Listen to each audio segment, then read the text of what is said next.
Ini pas waktu itu di acara yang Vespa itu cuman gila ini masih ada ya bagol kayak gini. Nggak ada terbesit sedikit pun bahwa ini tuh motor yang ada di jalan di rumah bersama mobil saya. Urban legend itu. Dia nyari saudara satu rumahnya. rumah. Mas mereka percaya dengan hal yang seperti itu? Semua benda punya jiwa. Nggak ada terbesit sedikit pun bahwa ini tuh motor yang ada di jalan di rumah bersama mobil saya. Yang saya lihat bagol, ini GS gitu. Kalau di Vespa lah ya gitu. Yang lain juga sih sebenarnya gitu. Tapi kenapa sih Mas harus original? Ini berarti ketemunya berarti Tahun lalu. Sebelumnya saya beli, saya pasangin. makanya Yang saya beli saya cabut, saya pasangin yang orisinilnya. Bawaan mobil lagi, Iya. Mas. Goblok sebenarnya.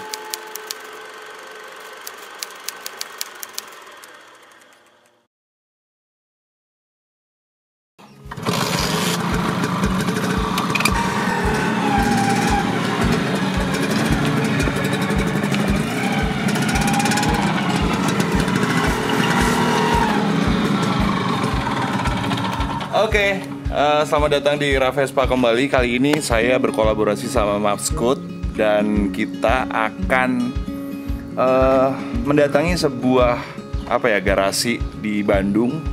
Ini sebuah kehormatan sih karena barusan mendadak banget saya diperbolehkan untuk datang ke bengkelnya beliau dan melihat-lihat kira-kira akan ada apa aja di sana. Gitu. Ini kita akan datang ke bengkelnya Mas Michael Lesmana, salah satu idola saya di otomotif Indonesia gitu. Nah, beliau ini punya GSVS original paint, terus juga ada bagol seperti NOS kondisinya, ada juga Sprint Positano Yellow dan lain-lain. Pokoknya kita akan lihat aja dan saya akan mengajak beliau untuk ngobrol, menceritakan mengenai sejarah yang romantis banget gitu menurut saya tentang Vespa Sprint Bagol dan Karmann Ghia, mobil VW Karmann Ghia gitu ya. Seperti apa ceritanya? Ikutin terus Ravespa. Gas.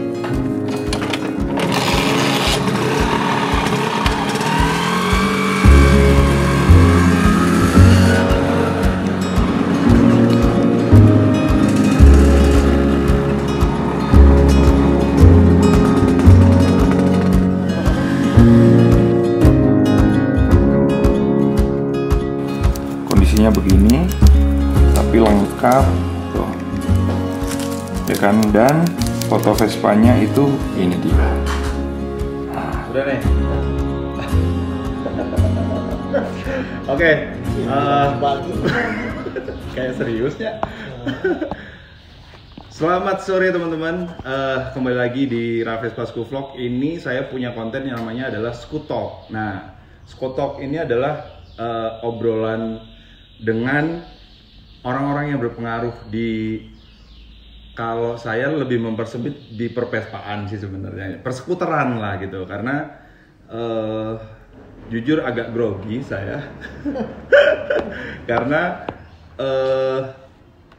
pengen banget gitu ngobrol sama Mas Michael Lesmana, seorang kalau saya penggiat otomotif kali ya, Mas Mike? Yalah, Ya, cukup lah. Itu. Dan saking banyaknya mainannya Mas Michael, saya juga sampai bingung gitu. Pengen banget bikin konten ngobrol sama Mas Michael, tapi tentang apa ya gitu. Itu tuh lama gitu saya mikir gitu kan. Nah, akhirnya ketemu gitu karena Mas Michael selain banyak koleksi VW, ada Porsche, terus ada beberapa Vespa gitu, dan yang paling menurut saya paling ngefans itu sama Vespa GS-nya Mas Michael gitu, sama Vespa GS VS4 tahun 58. Terus selain itu juga ada Vespa Sprint Bagol yang kondisinya baru berapa ratus kilo itu ya? 900 sih. 900-an kilo. Terus ada Positano Yellow, ini O-nya sejarahnya juga oke lah ya gitu kan, kondisinya juga full original. Nah, kebetulan saya menemukan ide untuk obrolan yang menurutku cukup menarik gitu, karena ini obrolan mengenai sebuah Vespa Bagol yang dulunya itu serumah sama mobil VW Karman Gia. Ini udah kayak jadi urban legend dan Mas Mike ya. Maksudnya kayaknya story mengenai mobil serumah sama si Vespa ini akhirnya ya 20 tahun kemudian baru ketemu lagi dan itu nggak sengaja. Itu gimana sih Mas cerita awalnya itu gimana Mas? Ya awal singkat sih ya sebenarnya. Saya tahun 94 tahu bahwa mobil ini tuh ada di Bandung, di satu garasi Bandung. 94 saya nego 2 tahun 96.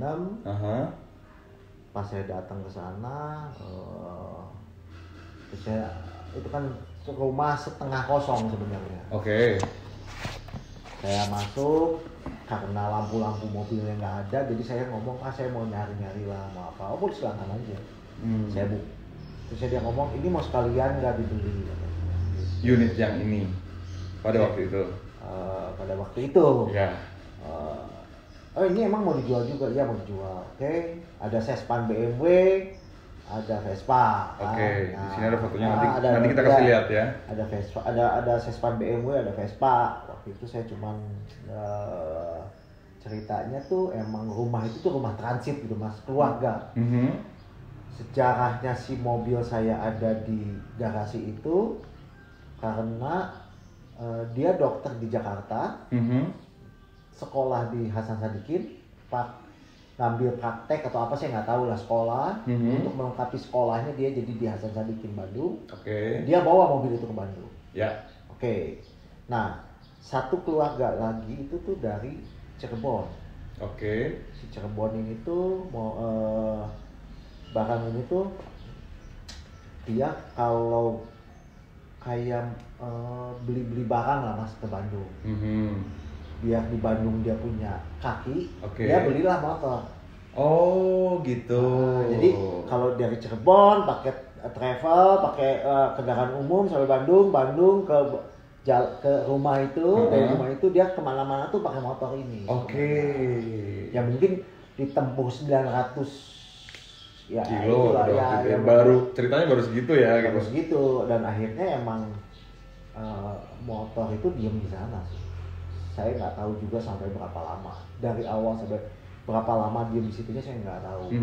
Nah sewaktu saya beli mobil di unit Karman, saya ditawarin motor itu. Berapa boleh tahu nggak Mas Michael pada waktu itu? Pada waktu itu 97 ya, 96 97 saya lupa, sekitar tahun segitulah. Kita ngomong udah 97 deh ya. Nah 97 itu Vespa ditawarin 8 juta. Vespanya 8 juta, sedangkan mobilnya 5 juta. Mobilnya 5 juta. Vespanya 8 juta. Betul. Tapi pada waktu itu udah tinggi Mas, segitu tuh, harga segitu tuh maksudnya. Kalau untuk Karman kita ngomong,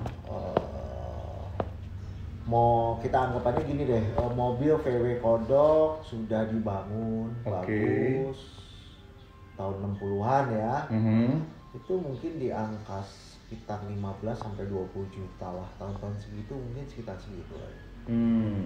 Gitu. Ya kita anggap rata ngomong 15 juta deh. 15 juta lah ya, Ya untuk kondisi Karman dengan kilometer 31.000. Itu kilometer 31.000 ya, full original.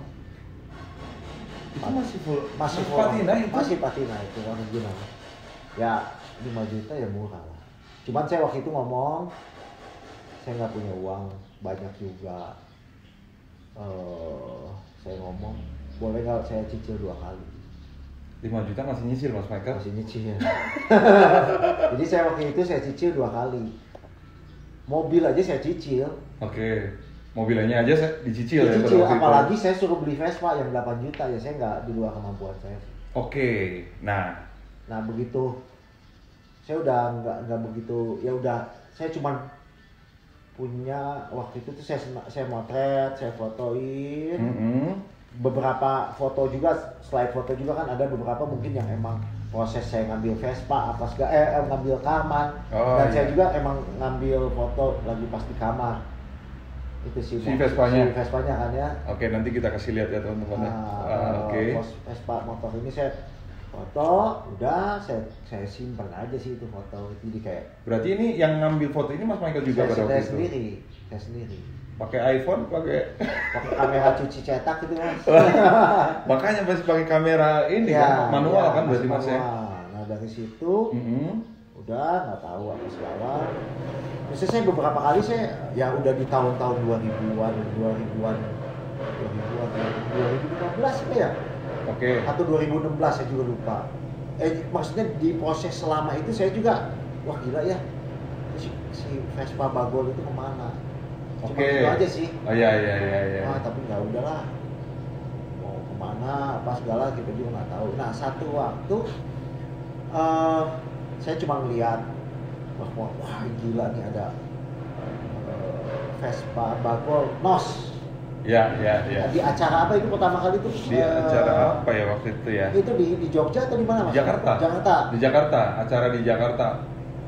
Acara apa ya? Pokoknya itu tuh Vespa itu tuh jadi perhatian banget Mas Michael. Ya. Maksudnya kan biasanya kan yang jadi perhatian kan Vespa tahun 50-an gitu-gitu kan. Nah, ini Sprint Bagol yang pada waktu itu dibilangnya kondisinya NOS. Ya. Itu jadi pusat perhatian banget. Ya, saya ngeliat foto-fotonya, ada anak-anak posting di Instagram, gila nih Vespa bagus gini. Nggak ada terbesit sedikit pun saya itu bawa si Vespa ini tuh ternyata yang emang satu rumah dengan mobil saya. Oke. Saya nggak pernah ada kepikiran untuk beli itu motor dan nggak pernah kepikiran bahwa ya barang kayak gini nggak mungkin dijual lah, gitu sama pemiliknya gitu kan. Taunya emang ada kabar motor kabar tuh bahwa ini tuh emang mau ada rencana lah untuk dikeluarkan. Waktu itu kita ngobrol, sepakat di harga waktu itu ya. Oke, deal, kita ketemu, besoknya dianterin motor tuh. Motor tuh di dalam mobil box Grand Max, ingat saya, motor diturunin. Saya cuma ngomong, kita ngomong yang menemukan motor ini Mr. T lah ya, kita ngomong. Wah si Mr. T ini jago banget ya, cari barang, dapat barang beginian. Saya cuma ngomong gitu. Oke. Terusnya si yang penjualnya ke saya itu ngomong,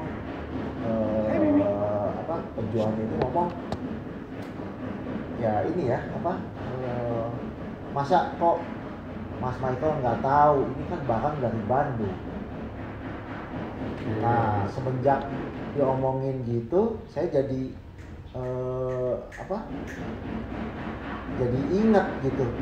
Wih, jangan-jangan ini motor yang di tempat situ gitu, yang satu tempat dengan tempat saya, dengan mobil si Karman Gia itu. Besoknya saya langsung cari fotonya.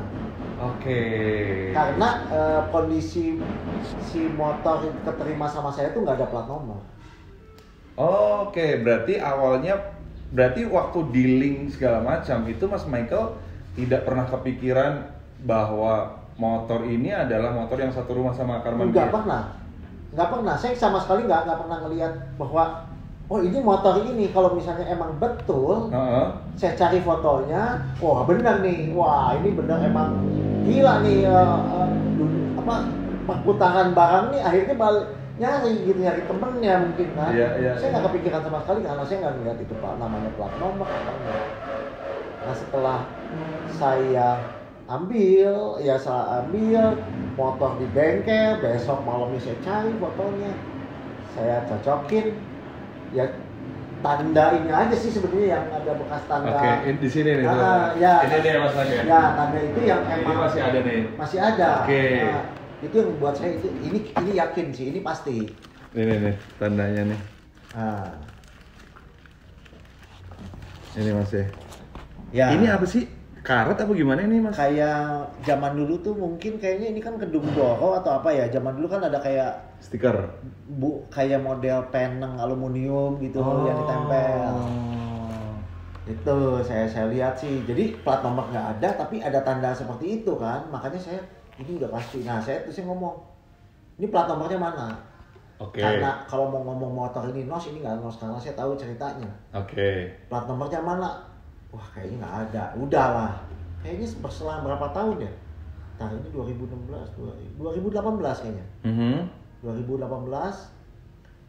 setelah ini tuh kalau nggak salah sebelum ke tangan si orang ini tuh nyempet mampir lah mungkin di bengkel. Ditaruh di sana atau gimana? Mungkin ada barang yang dilepas apa segala. Nah yang anaknya nih ngasih tahu di bengkel itu. Di bengkel itu. Okay. Saya nggak tahu bengkel nggak tahu apa ya. Tapi anak itu ngomong kebetulan bapaknya udah meninggal. Dia ngomong ini kayaknya barang yang dari motor itu kok ada di sini di kantong plastik. Yang ngejual ke saya itu diambil tuh barangnya. Dia nggak mas. Begitu dia buka. Wah ini kayaknya saya mesti ngasihin karena ini sejarah. Sewaktu dia nelpon saya besok ke Bandung ada barang yang mesti sampaikan dari tangan saya sendiri katanya. Oh barang apa nih? Ya kita lihat aja nanti katanya gitu. Nah begitu ketemu malam-malam saya buka ya plat nomornya ini. Ya jadi udah nggak salah lah. Udah nggak salah berarti unitnya memang 96 97 Mas Michael jumpa sama Bagol ini tahun 2016 ya. Beli motor ini awalnya tidak tahu bahwa ini ternyata unit yang sama dengan yang satu rumah sama Karman Gia ya. Dan kebenaran itu terungkap dari foto dan plat nomor. Ya jadi udah nggak bisa kita ngomong lu bikin ngada-ngada yang saya lagi pas waktu itu di acara yang Vespa itu cuman gila ini masih ada ya bagol kayak gini, nggak ada terbesit sedikit pun bahwa ini tuh motor yang ada di jalan di rumah bersama mobil saya. Urban legend itu. Ya kalau saya sih mungkin ya dia nyari temennya sih, dia nyari saudara satu rumah. Itu aja sih. Mas mereka percaya dengan hal yang seperti itu? Semua benda punya jiwa. Semua benda punya jiwa. Iya. Itu aja ya. Karena selang waktunya juga nggak cepet Mas Mike. Nggak cepet. 20 tahun. 20 tahun. Yang saya pengen lakukan mungkin ya saya mau hidupin ini motor. Dihidupin berarti? Ya hidup ya maksudnya hidup aja. Hidup aja gitu. Hidup aja ya kita ngelepas penasaran aja sih sebenarnya. Iya. Lepas penasaran benar-benar. Mau aduh kok ngapain dihidupin mas, sayang kilometer, sayang apa, yang nggak sebanding lah dengan penantiannya mungkin kalau kata saya. Ya akhirnya kan gila gua ketemu ya udahlah, toh mobil saya juga saya hidupin kok gitu, kilometer 31.600, mobil itu mungkin sekarang udah 32.000. Ya tetap aja. Oh tetap dipakai mas? Ya maksudnya mobil nyala. Kalau saya mau pakai saya pakai gitu mas. Iya. Ya udah nikmatin aja sih sebenarnya gitu kan. Toh ya apalagi sih sebenarnya. Gitu. Aduh, gua speechless gitu. Saya dengar story ini agak kurang jelas pertamanya ya gitu. Itu pertamanya Mas Mike dari Mas Farid. Ya. Gitu ada satu momen Mas Farid ke Makassar, kita ngobrol sepanjang malam. Itu ada story itu juga gitu loh. Yang bikin gua harus ketemu nih sama Mas Michael, saya bilang gitu. Pada waktu itu ya gitu. Saya bahkan kita belum kenal pada waktu itu gitu. Tapi maksudnya soal unit ini dulu Mas Michael dapat informasi yang Karman Gia ini dari mana Mas Michael? Saya dapat dari mertua saya. Oh gitu. Bahwa di jalan ini nih pernah ada mobil ini. Gitu. Tapi caranya gimana sih Mas Michael? Kalau maksudnya dulu itu kan kalau saya sekarang nyari Vespa juga berbagai macam cara. Apalagi kalau sekarang kan udah dunia online udah gampang banget. Cuman kan pada waktu itu kan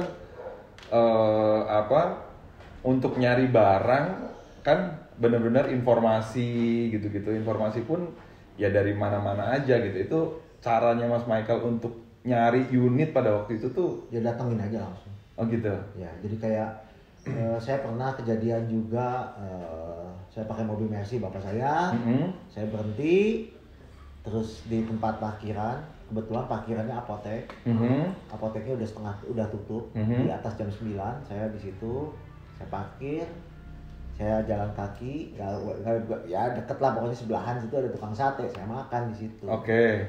Nggak lama ada orang datang berdua, duduk, dia pesen sate juga. Ya kita sama-sama duduk aja di meja tuh cuma bertiga gitu. Yang saya juga nggak kenal dia, jadi cuma diem aja gitu, kita ngobrol. Dia ngedengerin saya ngobrol gitu. Terus dia ngomong, lu lihat Mercy nggak tuh di parkiran? Saya diem gitu. Terus dia ngomong, di Boyolali pinggir jalan ada Mercy kayak gitu 2 pintu. Ya langsung, ya itu Mas, itu Mercy saya. Boyolalinya di mana? Saya langsung gitu. Boyolalinya di mana? Oh ya, jadi kita tuh akrab tuh. Ngobrol apa segala gitu. Terus dia ngasih clue lah, pokoknya Boyolali sebelum terminal bis.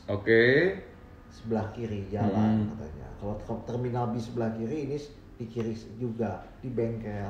Mobilnya di mana? Di luar, di hujan-hujanin. 2 hari kemudian saya berangkat sama kakak saya. Tahun berapa ya? Itu 93 ya? 93-an. Antara 93 94 itu. Saya berangkat tuh. Ya. Saya berangkat ke Boyolali. Kita begitu tengah malam nih. Nyampe di daerah Boyolali itu jam 5-an kayaknya ya. Kakak saya ngomong, saya lihat kiri, lu lihat kanan, gitu kan? Ya, oke. Nyisir ya. Pakai supir. Oke. Ya udah. Jadi kita lihat pas udah mulai, ya kan kalau di daerah-daerah sana kan emang subuh itu agak terang. Ya. Pas lewat, wah ada, udah balik ke arah, kita samperin, udah sampai apa gitu, saya lihat mobilnya kan ada pinggir jalan, buka aja pintunya, taunya ada orang yang tidur. Ya ternyata itu tuh di depan bengkel Mas. Si mobil itu mogok di depan bengkel.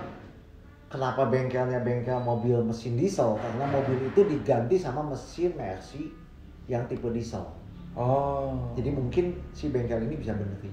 Udah beberapa lama sih dia di situ. Jadi kita susuk kita cari, ya ketemu juga sih akhirnya.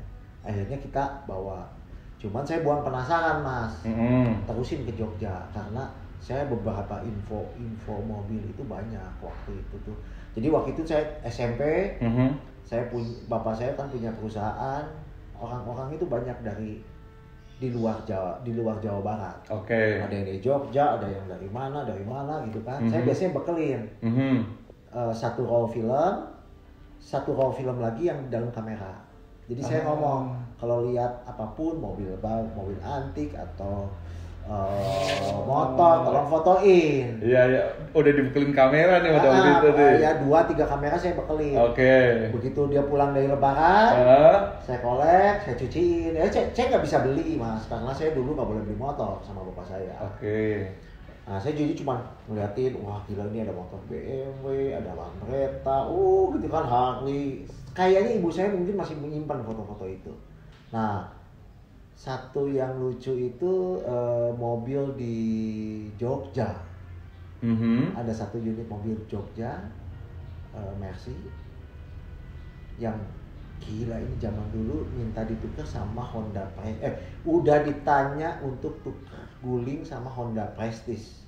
Honda Prestige. Ya, udah. Itu cuman cerita tuh Mas. Maksudnya saya cuma berbekal foto, ada, ini ada mobilnya, udah. Saya nggak ada berbekal apa-apa lagi. Nah di tahun 93-94 saya tuh berangkat, kita terusin ke Jogja dengan berbekal cuman punya foto dan saya punya info bahwa barang ini tuh punyanya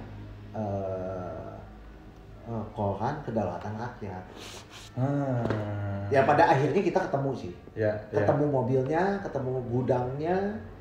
Ya pada saat itu juga pada saat melanjutkan perjalanan yang dari Boyolali itu. ya.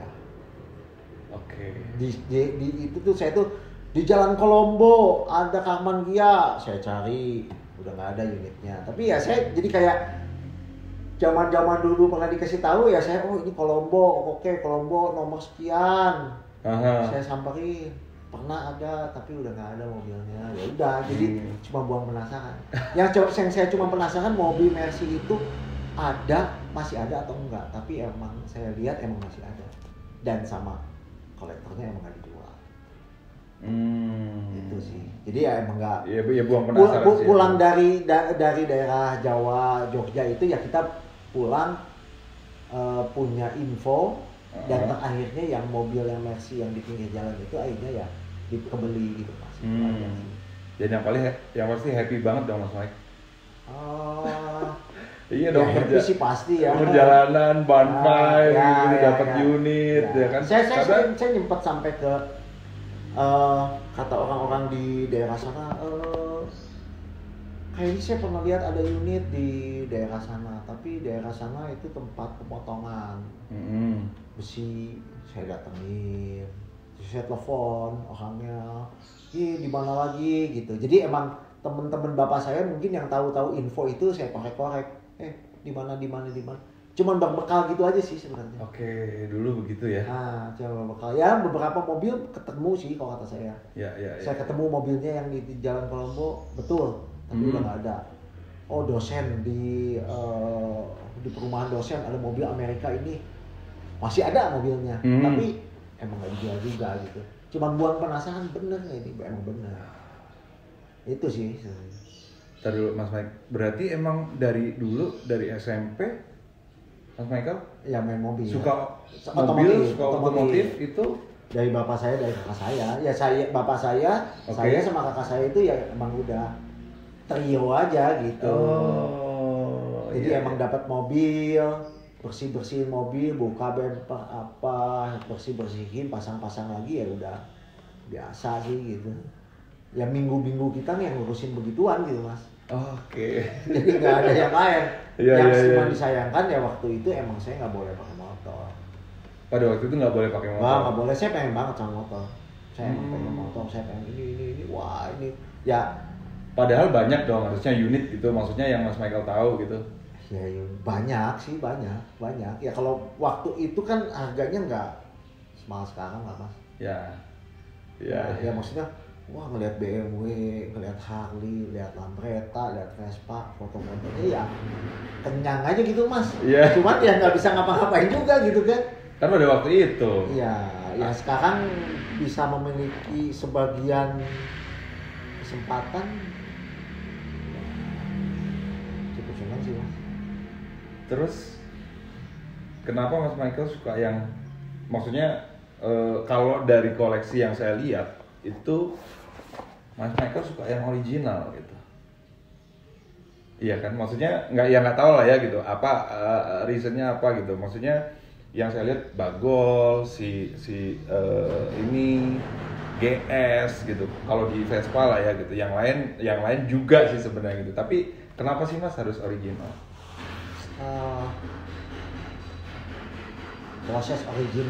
Proses kenapa kita jadi senang original itu juga nggak pendek sih ya. Nggak serta-merta Mas? Nggak serta-merta cuma keluar begitu aja gitu.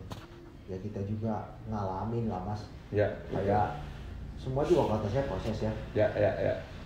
Mau disebut ngebangun mobil, merestore mobil seperti baru, konon gitu kan. Udah ya.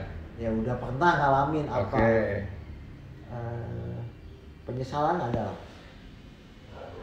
Oke. Penyesalan ada kalau kata saya. Penyesalan dan maksudnya penyesalan goblok kenapa gue bangun itu mobil ya? Nah gitu. Itu. Oke, itu ada Mas ya, penyesalan itu ada. Ada. Tapi Ya, itu sebagian dari proses dong Mas. Ya waktu itu kan bapak saya ngebangun mobil dari mobil original dibangun seperti ini. Spare part masih gampang lah mas. Mau cari bemper baru, lampu baru, apa interior baru masih bisa. Oke. Ya, Ya, sekarang ya mau gimana kalau kata saya. Apalagi kita ngomong pasar Senen kebakaran, lagi kerusuhan, toko-toko spare part sebagian dibakar. Tambah sedikit populasi baru di sini. Ya mencoba aja sih mas ya. Maksudnya kenapa kita nggak ini ya, nggak mempertahankan di sini. Salah satu yang salah satu yang saya bikin belajar untuk mempertahankan orisinil itu ya Vespa yang ngajarin saya sih kalau saya. Jadi ya dengan orang-orang saya lihat, orang-orang sekitar saya Vespa dari awal-awal saya main. Saya bukan pemain lama lah masih. Cuman kita nggak pernah gengsi lah ya untuk nanya. Kita kan nggak pernah gengsi juga untuk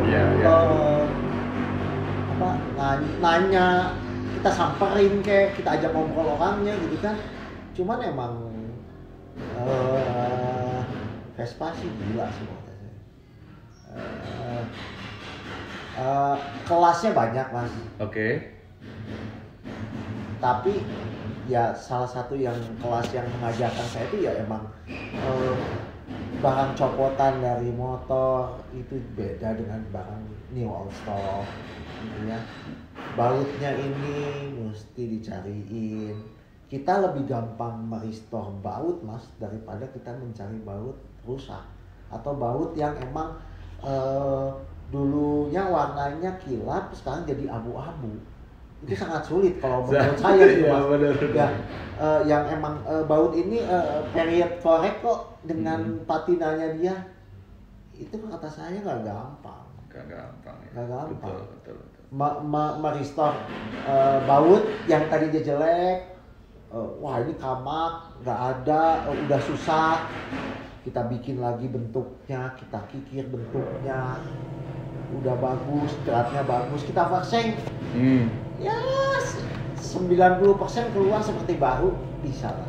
Tapi kita mencari yang kita nggak ngomong sempurna, kita mencari yang emang sesuai gitu ya sama tone warna, bentuknya, iya. pasang itu susah lah kata saya. Iya. Ya. Dan itu maksudnya kan ya seperti yang tadi Mas Michael bilang gitu bahwa modifikasi mobil udah pernah, restorasi udah pernah, tapi toh akhirnya kok klimaksnya di original gitu loh, yang kayak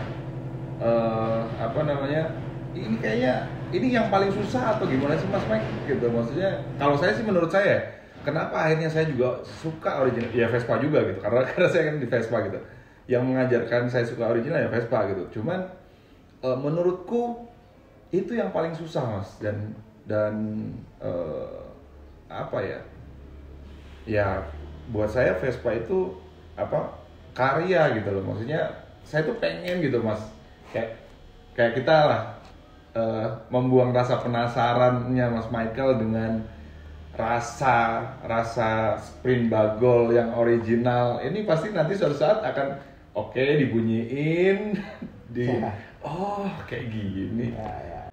Susah ya Mas ya. Ya kalau kata saya sih ujung-ujungnya sih saya lihat ya original itu cuma satu kali sih Mas. Ya. Original cuma satu kali. Gimana dalam proses mendapatkan motor original, kadang-kadang orang lupa.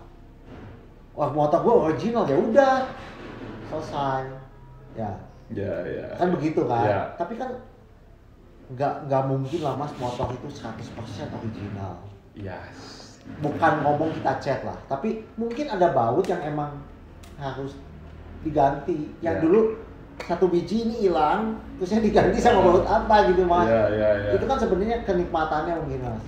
Kayak kita dapat ke bengkel, waduh Mas itu karet buat buat pelampung gas gitu, buat cup gas. Wah ini karetnya bagus Mas, boleh saya beli nggak? Gitu kan. Kata orang kan anjing ini orang goblok ya gitu kan. Ya malah kalau acara mobil, acara motor yang kita tungguin itu dilihat tuh di tempat sampah gitu kan ya. Di yang emang orang jual-jual barang-barang bekas, perintilan-perintilannya gitu ya. Kan. Sebenarnya telat sih saya sebenarnya kayak gini gitu. Kenapa gua nggak dari zaman dulu gitu kan gitu. Ya semua orang merasakan itu Mas Mike. Ya makanya dengan adanya kayak gini, ayo dong anak-anak yang muda aja jangan pengen ngebangun yang bagus-bagus, kumpulin yang original gitu. Nah, kan. benar. Tapi yang tua-tua jadinya kesaingan Mas. mereka lebih kuat, mereka lebih fresh, mereka bisa kemanapun. Ya kayak kita ini terbatas sih Mas. Gitu. Iya sih. Yang saya cuma harapin ya cuma keberuntungan aja sih Mas. Keberuntungan. Ya kayak orang udah nyari kemana-mana, taunya ada orang yang saya nggak nyari ini, taunya bang orang nggak datang sendiri. Ya, itu iya. yang saya. Pernah Mas merasa itu? Sering. Atau ya emang begitu ya. Emang begitu ya? Ya emang begitu. Saya pun bisa merasakan itu soalnya. Ya gitu, kadang-kadang kita nggak, jangankan kita dari barang motor, barang apapun gitu. Ya akhirnya juga banyak orang yang gue punya barang ini nih gitu. Ya yang emang gue tahu nih gitu. Ya tinggal kita mau beli atau mau gimana gitu kan. Ya kita ya mungkin orang Indonesia orang punya perasaan gitu Mas ya. Iya ya. Menolak barang dia jual kayak nggak enak gitu Mas. Nolaknya gitu Mas. Jadi ya udahlah, telan aja gitu Mas. Gitu kan. Kalau orang bule, gue nggak suka, gue nggak perlu kayaknya. Oh beda ya. Ya kan gitu kan. Kalau nggak perlu, ya udah nggak gitu misalnya. Makanya kan kadang-kadang gila lu sampah lu kumpulin gitu kan. Ya kadang-kadang jadi kita bukan ya punya perasaan lah Mas gitu. Ya dia capek-capek nawarin apa segala gitu. Full memorinya. Itu aja dulu. Nggak apa-apa. Backup. Itu sih sebenarnya. Ya. Tapi gini Mas Mike, ini satu lagi deh. Satu lagi ya, soalnya mau di ini tambah panjang. Satu lagi aja. Tambah panjang kalau bisa diterusin ini Mas. Jadi gini, saya penasaran dengan ini deh. Kayak ada beberapa unit yang saya tahu Mas Michael, seperti GS, seperti Sprint ini gitu. Pada waktu itu kami yang tidak tahu nih Mas Mike gitu kan. Mas Michael beli GS, wah harganya sekian, anjing mahal banget gitu kan. Mahal pisan gitu. Ternyata makin kesini, anjing ternyata murah ya pada waktu itu gitu. Itu feel itu dari mana sih Mas gitu? Maksudnya keberanian untuk pada waktu itu, let's say harga Vespa lain mungkin masih 10 juta gitu. Masih 1 juta lah, let's say kayak gitu kan. Masih 1 juta, ini Mas Michael beli dengan harga misalnya 10 juta gitu, ya kan? Berapa kali lipatnya gitu. Dan kami orang yang nggak tahu ya, gila, mahal pisan itu gitu kan. Itu apa sih Mas yang Mas Michael rasain gitu? Apa karena apa sih? Reasonnya apa sih Mas Michael? Ya sebenarnya kalau kata saya mungkin banyak orang yang nggak suka sama saya. Ini anak ngerusak harga nih. Ya kan gitu kan. Oke, ada lah pasti ya. ada. Ya nggak menutup kemungkinan lah sebenarnya. Oke. Untuk seperti itu. Cuman dasarnya saya beli berani karena saya suka itu aja. Gitu. Kalau kita beli dengan nanti ujungnya mikir, wah gue beli harga 60 misalnya. Ya. Gue dalam 2-3 bulan gue bisa jual segini. Itu udah gak akan ketemu Mas. Oke. Jadi emang kesatu mesti suka. Ya. Kedua ya emang ya kita ya selama mungkin kita keep barang, buat kita sih semakin senang. Ya semoga lancar aja sih Mas. Ya, semuanya ya, amin ya, Mas, amin gitu, Mas. Kayak barang yang saya percayalah, barang yang udah keterikatan yang sangat lama ya dengan kita ya, pasti mereka pun kayak ngedoain gitu, gue pengen sama lu terus. Ya benda mati pun punya punya soul lah. Ya jadi semua beli barang masih suka tuh kadang-kadang emang melebihin dari ekspektasi orang. Iya sih. Gitu. Iya, Dan saya kadang-kadang ke teman-teman, lu suka, tapi mahal mas, harga nanti juga nyusul. Dari harga yang lu beli nanti pasti disusul sama harga sekarang. Iya. Tapi percaya nggak sih Mas Mike gitu? Oke, mungkin Mas Michael tadi bilang gitu bahwa ya saya dikira merusak harga gitu. Jadi harganya mahal nih gitu, ya kan? Tapi Mas Mike, sisi lainnya adalah ketika misalnya Vespa ya, kita ngomongin Vespa nih. Vespa mahal di Indonesia itu ternyata bikin Vespa selamat di Indonesia, Mas. Zaman dulu kan, jadi jujur alasan saya bikin konten pun sebenarnya adalah salah satunya ya pengen ngasih tahu ke orang-orang reason saya kenapa akhirnya saya bikin konten, kenapa akhirnya saya suka Vespa gitu. Dan akhirnya kan oke, harganya mahal. Di Indonesia harganya mahal. Dengan harganya mahal, Vespa di Indonesia tidak perlu lagi dijual ke luar negeri, Mas Mike. Tahun 2000-an itu kan banyak sekali unit yang dijual ke luar negeri. Vespa, SS, Lambretta, segala macam itu banyak yang ke luar negeri. Kenapa? Karena di Indonesia harganya murah. Daya belinya kurang gitu loh. Ya kan gitu. Padahal kan sebenarnya kan kalau dilihat dari sudut pandang lain juga adalah dengan harga mahal di Indonesia, unit yang mahal di Indonesia itu ternyata unit kita jadi selamat gitu. Bahkan trennya sekarang kebalikan. Bukannya kita menjual keluar, tapi gitu. Ya kadang-kadang kan mungkin ya kata beberapa orang juga kan ya adalah nada sumbang adalah. Pasti. Ngapain lu masukin motor di luar? Ya kan begitu kan? Ya. Kalau saya sih menanggapi positifnya apa Mas? Ya memperkaya. Betul. Setuju. Jenis motor aja udah gitu betul. Mas. Ya nggak ada masalah harus dibeda-bedain sih. Betul. Nggak ada masalah harus dibedain. Maksudnya unit yang dari luar atau dari dalam menurutku sama aja karena akhirnya akan menjadi cerita di Indonesia sendiri, Mas. Iya betul. Itu sih benar. Iya kan ya? Iya. Oke. Yang di Indonesia diselamatkan, yang di luar negeri ya boleh aja kalau boleh diselamatin. Iya dong. Aja. Diselamatin ke sini dong. Yang di Indonesia diselamatin. Biar kita bisa lihat kayak gini nih yang original nih. Lambretta, Vespa. Jadi sesuatu juga sih Mas. Jadi buat bahan. Ya kita kan kalau ngobrol Vespa kan nggak habis Mas. Iya sih. Ya kita juga kan bukan kitab berjalan gitu Mas. Ya. Orang-orang yang zaman yang dulu main Vespa kan kalau diajak ngobrol kan lebih asik sih sebenarnya. Yes. Pengalaman lebih banyak dari mereka. Pasti.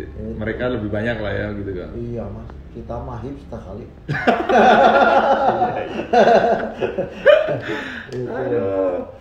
Oke, cukup Mas Mike ya. Siap. Terima kasih banyak. Itu aja yang pasti obrolan singkat saya dengan Mas Michael. Terima kasih banyak udah dibolehin untuk main ke sini. Untuk banyak sih tadi ngobrol, tapi yang pasti itulah salah satu cara teman-teman di Indonesia ini suka dengan Vespa gitu, menikmati yang namanya Vespa gitu. Kalau Mas Michael ya unitnya original, rare, tapi tetap dipakai kok. Kemarin kita sempet riding ya Mas ya. Ya. Kayak gitu. Apalagi Mas Mike yang pengen disampaikan ke teman-teman dong gitu. Ini buat anak-anak muda nih Mas. Enggak lah. Ada yang disampaikan sih sebenarnya. Cuma kan kayak orang-orang datang ke sini gitu kan, melihat ini Vespanya ini ya. Itu kan seru gitu ya. Jadi kayak orangnya nggak perlu hadir loh. Gitu kan, tapi kan jadi cerita gitu. Jadi cerita. Wah, ini dulu punya si ini kan gitu kan. Oh, ini motor ini di sini gitu. Ya jadi kayak punya Vespa tuh ya emang orangnya nggak hadir pun dengan cuma dihadirin motor X siapa tuh hadir itu kan ceritanya akan hadir di situ ya Mas. Iya. Ya seru lah sebenarnya. Seru. Apapun juga sebenarnya bisa lah gitu. Ya. Oke. Gua nggak ada kesimpulan apa-apa, yang pasti terima kasih banget. Gua udah banyak belajar lah sama Mas Michael gitu dengan dari unit-unit yang beliau punya, terus juga dari ya apapun lah gitu. akhirnya saya bisa ngobrol sama idola saya. Terima kasih, makasih banyak ya Mas Michael udah dibolehin mampir ke garasi beliau. Dan itulah teman-teman kenapa akhirnya saya bikin konten. Kalau dulu bentuk dari dokumentasinya Mas Michael mungkin seperti ini, ya kan? Dan ini sangat berharga sekali Mas Michael. Analog banget tuh.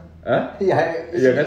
Sederhana banget sih. Sesederhana ini, tapi ini akhirnya sangat berharga Mas Mike. Setelah berbelasan tahun, puluhan tahun gitu, mungkin ya kan. Dan saya juga harapannya seperti itu gitu. Harapannya adalah video ini akan berharga mungkin nggak tahun depan, tapi mungkin puluhan tahun ke depan.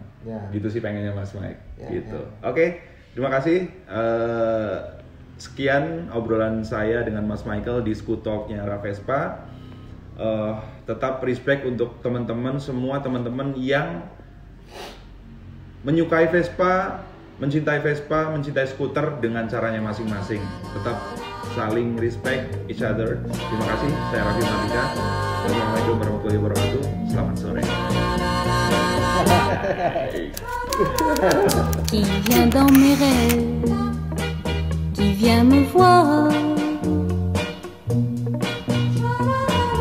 posant sur mes lèvres un baiser d'espoir.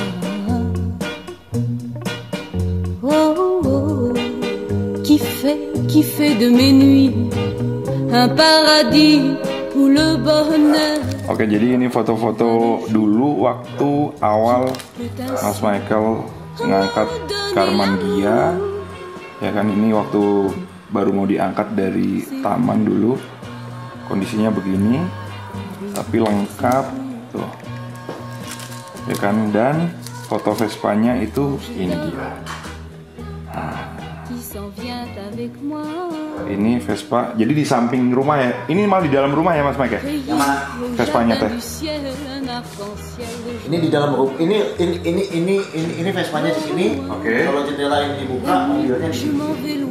Oh, mobilnya di sini. Jadi kalau anda mau, Oke, tembok Vespa, mobilnya di luar nih. ya mas, ya nggak ada tuh spion kan? Spionnya nggak ada. Oh iya, sekarang ada spionnya. Jok bungkusannya ada. Kan Oh, tadinya tadi bungkus ini. bungkus ini kan kalau dibuka, jok masih ada. Masih ada ini mas, masih ada kapur.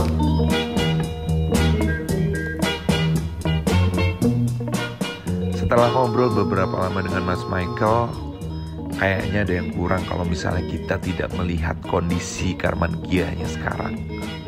Nah, akhirnya saya pun diajak untuk melihat seperti apa kondisi dari Karmann Ghia Mas Michael yang baru saja kita obrolin. Seperti apa kondisinya? Yuk kita gas. Oh oui, bien sûr.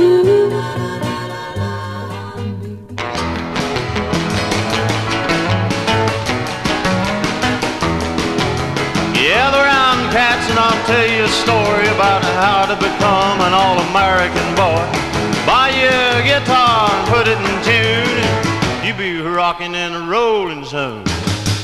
Impressing the girls, picking hot licks, and all that jazz. I bought me a guitar a year ago, learned how to play in a day or so. And all around town it was well understood that I was knocking them out like Johnny B. Good. Hot licks, showing off, number one. Did I practice all day and up into the night? My papa's hair was turning white, 'cause he didn't like rock and roll. He said, you can stay, boy, but that's gotta go. He's a square. He just didn't dig me at all. So I took my guitar, picks and all, bid farewell to my poor Paul. Split for Memphis where they say you all and them swinging cats are having a ball. Jadi tantangan ngebangun mobil begini, kita nggak bisa ngomong, wah sebagus mungkin. Justru seprimitif mungkin. Kita mesti ikutin. kayak yang aluminium, primitif aja udah. Las-lasannya kayak gitu. Kita ada yang perbaiki, lasannya dibirikin.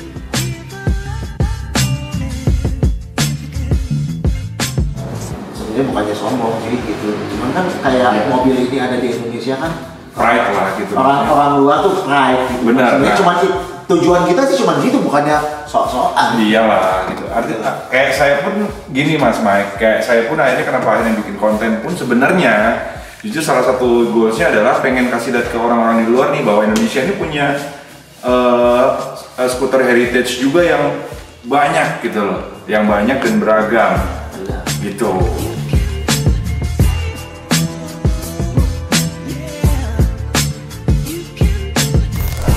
Oke, jadi ini foto-foto dulu waktu awal Mas Michael ngangkat Karmann Ghia. Ya kan, ini waktu baru mau diangkat dari taman dulu.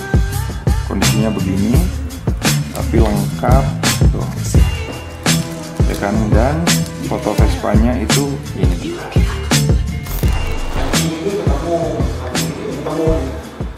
Kali ini nggak ada, ya maksudnya saya udah punya kacanya, udah saya dapat di sini. Oke.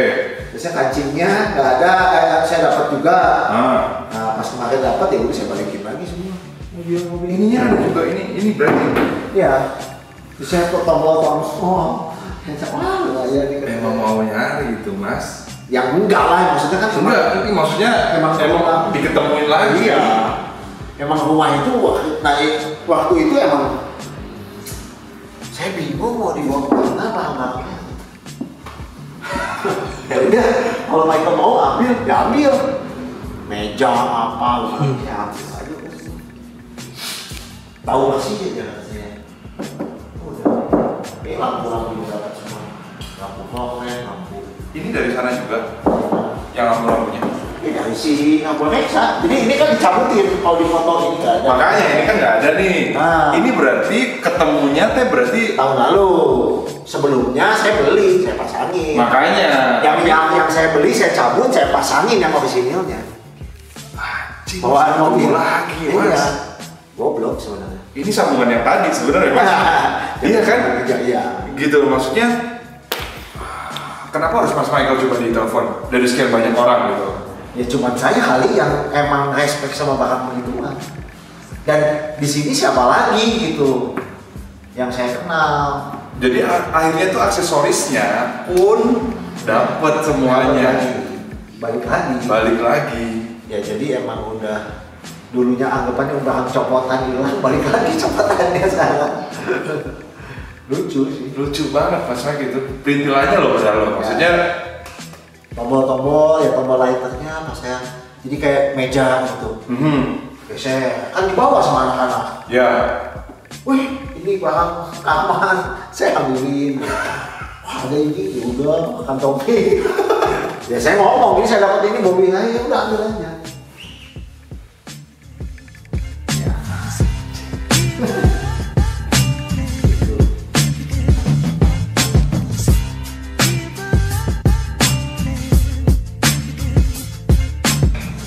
Speechless sih gue kalau di sini. Yang penting kita udah lihat unit dari Karmann Ghia yang tadi kita ceritain. Udahlah itu aja, gue sampai nggak bisa berkata-kata di sini gitu. Saking speechlessnya, saking amazednya dengan koleksi dari Terror Garage gitu.